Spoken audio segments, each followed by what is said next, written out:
Assalamualaikum warahmatullahi wabarakatuh. Kisah Nabi Musa alaihissalam adalah yang paling banyak diceritakan di dalam Al-Quran. Nama Nabi Musa alaihissalam di Al-Quran disebut sebanyak 136 kali.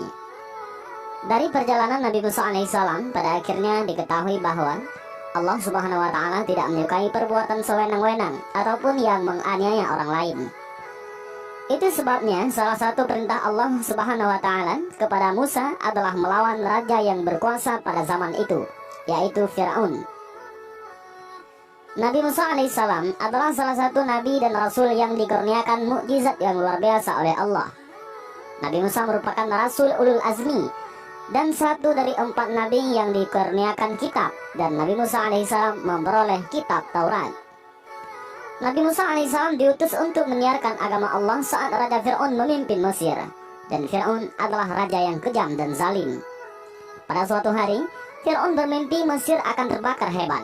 Mimpi itu kemudian ditafsirkan bahwa suatu hari akan ada seorang bayi laki-laki yang akan menjadi musuh dan menghancurkan kerajaan. Mimpi itu membuat Fir'aun memerintahkan pasukannya untuk menangkap dan membunuh seluruh bayi laki-laki, termasuk ibu yang sedang mengandung bayi laki-laki. Sungguh, Fir'aun telah berbuat sewenang-wenang di bumi dan menjadikan penduduknya berpecah belah. Dia menindas segolongan dari mereka, yaitu Bani Israel. Dia menyembelih anak laki-laki dan membiarkan hidup anak perempuan mereka. Al-Quran Surat Al-Qasas ayat 4. Ibu Nabi Musa, Yukabat ataupun Yakubat, lantas merahasiakan kehamilannya dari prajurit kerajaan. Setelah melahirkan, Yukabat juga menyembunyikan Musa kecil di tempat-tempat yang tidak diketahui. Hingga suatu hari, Allah memerintahkan Yukabat untuk menghanyutkan Musa ke sungai Nil. Allah berjanji bakal mengembalikan Musa alaihissalam dan mengangkatnya menjadi seorang rasul. Di hilir sungai, istri Fir'aun menemukan Musa alaihissalam yang bersih dan bercahaya. Nabi Musa lalu dipungut keluarga Fir'aun. Dia adalah penyejuk mata hati bagiku dan bagimu. Janganlah kamu membunuhnya. Mudah-mudahan dia bermanfaat kepada kita, atau kita ambil dia menjadi anak, kata istri Fir'aun. Saat bersama keluarga Fir'aun, Musa kecil enggan menyusu pada orang lain. Istri Fir'aun lalu mencari ibu-ibu yang mampu menyusui Musa. Hingga akhirnya Musa mau menyusu pada Yukabat yang adalah ibu kandungnya sendiri. Nabi Musa alaihissalam tumbuh sebagai sosok yang cerdas dan akal yang sempurna. Nabi Musa dewasa merantau meninggalkan Mesir menuju Madian. Di sana, beliau bertemu dengan Nabi Syu'aib alaihissalam dan menikah dengan salah satu anaknya. Setelah 10 tahun di Madian, Nabi Musa dan istrinya meminta izin kepada Nabi Syu'aib untuk kembali ke Mesir. Dalam perjalanan menuju Mesir, Musa alaihissalam melihat sinar yang menyala di Bukit Sinai. Di tempat itulah Musa alaihissalam pertama kali menerima wahyu dari Allah subhanahu wa ta'ala.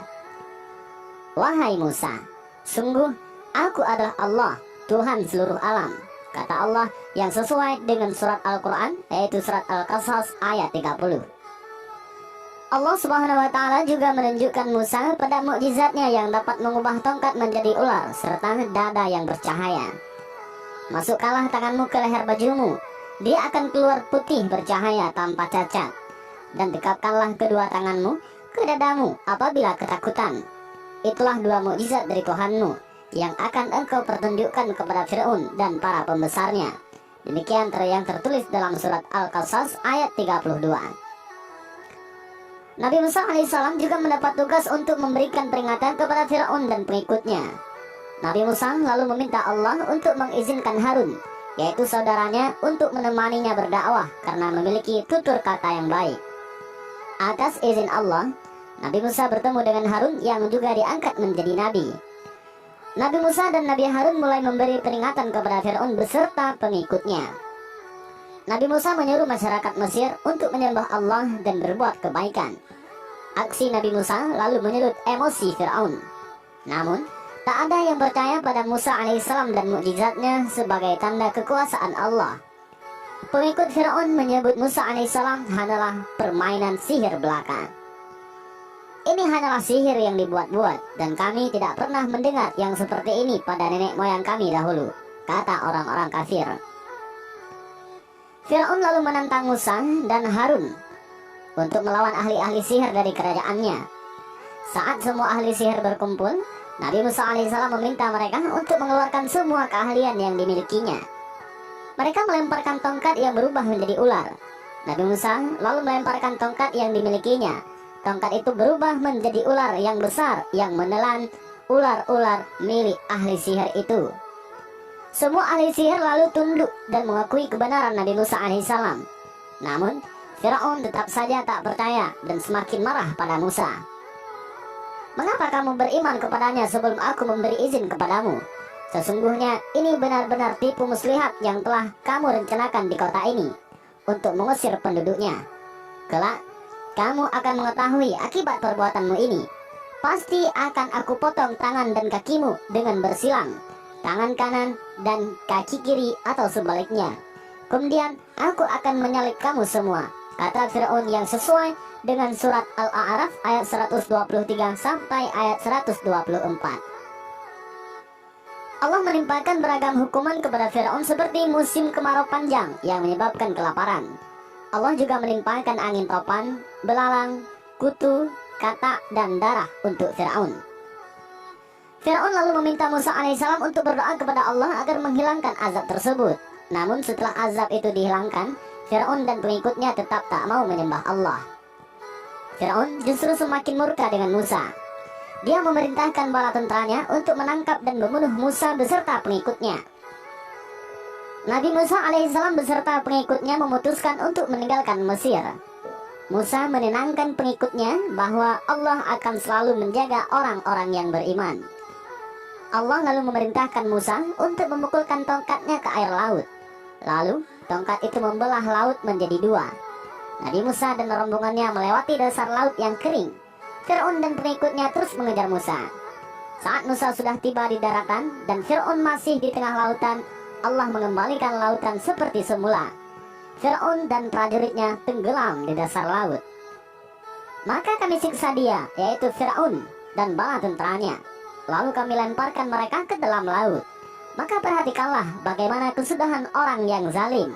Firman Allah dalam surat Al-Qasas ayat 40. Saat Fir'aun hampir tenggelam, dia sempat mengucapkan bahwa dia termasuk orang yang percaya pada Allah. Namun pengakuan di akhir hayat itu sudah tak diterima oleh Allah. Allah lalu mengangkat jasad Fir'aun sebagai bukti kekuasaannya. Beberapa ahli menyebutkan jasad Fir'aun kini ada di museum di Mesir. Dari kisah Nabi Musa alaihissalam dan perlawanan melawan Fir'aun, terdapat sejumlah hikmah dan pelajaran yang luar biasa. Nabi Musa adalah sosok yang berani melawan penguasa yang zalim dan bertindak sesuka hati. Nabi Musa berani mengatakan kebenaran. Musa tak takut berhadapan dengan Fir'aun dan bala tentaranya. Dari kisah Nabi Musa alaihissalam diketahui pula perbuatan sewenang-wenang dan menganiaya orang lain tidak disukai oleh Allah. Allah bakal memberikan azab bagi orang yang berbuat kerusakan. Selain itu, Allah tak lagi menerima taubat orang yang sudah di akhir hayat saat ditimpa azab. Taubat itu sudah tak berguna lagi. Dan inilah sedikit kisah tentang Nabi Musa alaihissalam dengan Fir'aun. Dan cerita singkat padat ini memberikan kita hikmah dan pelajaran yang luar biasa. Assalamualaikum warahmatullahi wabarakatuh.